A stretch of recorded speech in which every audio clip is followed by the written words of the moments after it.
But it doesn't matter what your background is. It doesn't matter what your qualifications are. You get the qualifications, but there's so much more that you need. I'm not going to go through the 3 things that she talked about. I'm going to let Pastor Lizzie do a quick run around this auditorium and pick up what you think were the 3 important things, not in her words, but probably the 3 important things that you picked up to take away from this session before we round up. So do we have, okay, there's somebody here.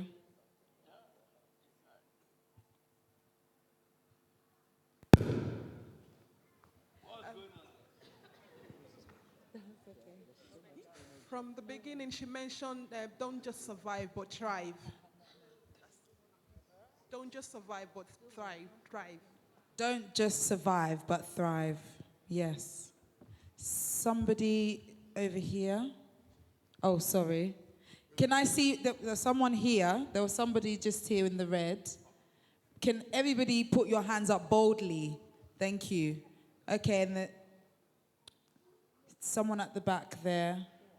Aligning company values with your values. Aligning company values with your values. Can you run it to the back for us, please, so that they're not missed out? We'll come to the front. Yeah. She mentioned the power of authenticity.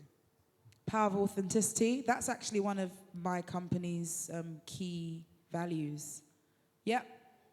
I think the most important thing I got was our 3 adjectives to describe yourself. So your own brand.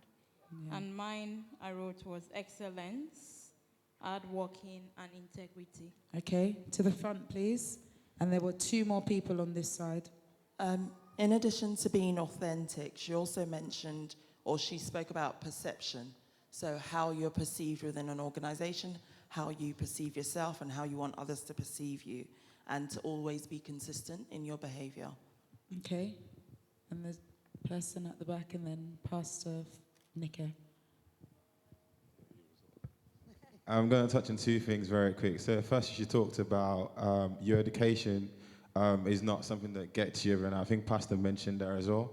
I know African people like studying, but there's a lot more than just studying. You need to be able to work with people in an organization. She also talked about risk as well. Most businesses are very, very risk adverse these days. And for you to excel as an individual in businesses these days, you need to be very strategic and think about where gaps are in an organization. You take that risk and provide solutions that can actually provide what they actually require, and you will see that you excel. It's very funny, actually. I did want to mention earlier on the importance of building relationships. I think I touched on it slightly, but I was having that discussion with somebody else earlier on this week, I think. You can go to work and do your job and no one knows who you are. Or you could also do, we call them GTKYs where I work, get to know yous, where you actually set up coffees and just get to know somebody. It doesn't have to be about work.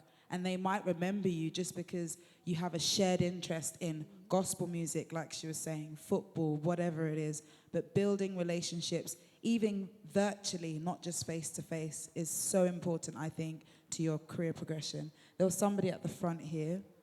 And, oh, sorry, your hands are still like this. I did ask for boldness and raising the hand right up there. Now, so 1 second. So that's 1, 2, 3, and 4, and end. Thank you. Can I say that you are not allowed to say what somebody has said? So because we don't want to waste our time, if you are saying anything, it should be something different. And one thing. One thing that I just wanted to say, which you said that really touched me, is that only you can be you. Don't try to be someone else.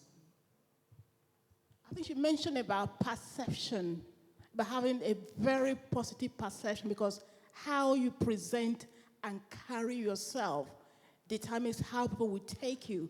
And I'll also add, it's about your image. If you're looking to be a leader, you've got to look like a leader. I think Pastor Fumi touched on that also. Wearing shoes as opposed to Converses.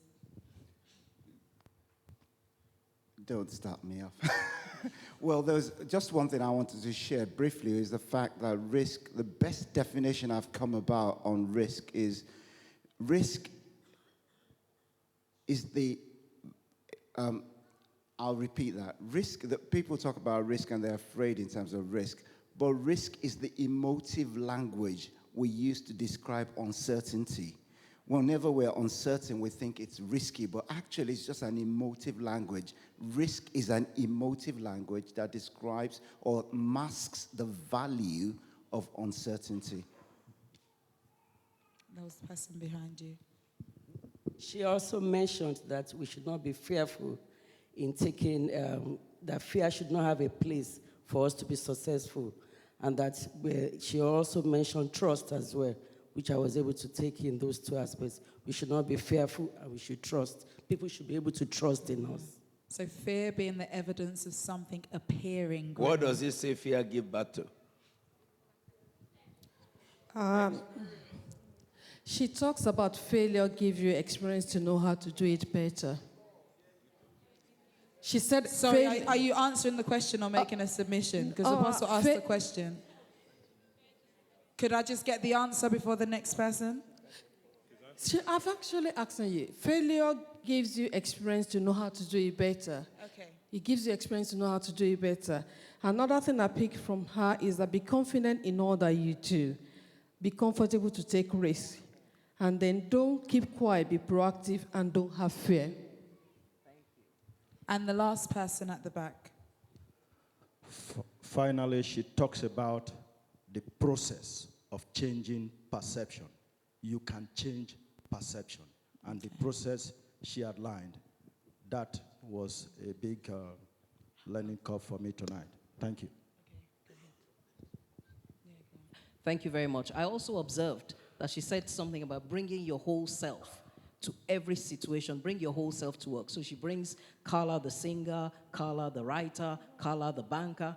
And for us, it's about letting the whole world see exactly who we are. It's not just about me in the workplace. I bring my Christianity into the workplace. I bring my Christian values into the workplace. And Apostle picked up one that she used code to tell us when he talked about fear, sir.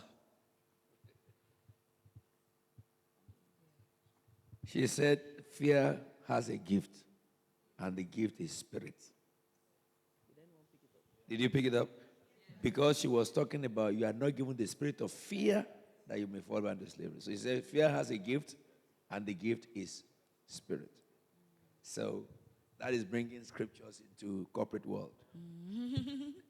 So I was just going to, before I hand over to Pastor Fumi to round us up finally, just to really implore everybody here to make sure that you don't just hear and not do. The Bible says that we should be doers of the word.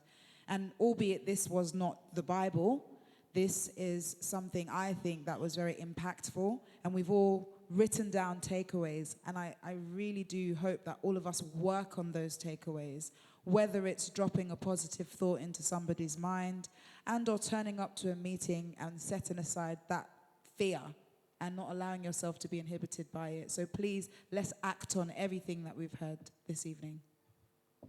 So there's nothing more to round up on this, beyond saying that the team upstairs, after the session, will put the points around interviewing skills on the board, and hopefully we've all gained, even if it's just one thing that you take away from the session tonight, hopefully something on interviewing skills, something from observation, having observed the role play, something from interview to the boardroom, or finally, you probably took something away from watching the short movie on Carla Harris. And do Google her and go and watch all her other short films. Thank you very much for your time, and thank you for listening, and thank you once again to Apostle and Reverend Oma for giving us the opportunity and the privilege to be here. Thank you.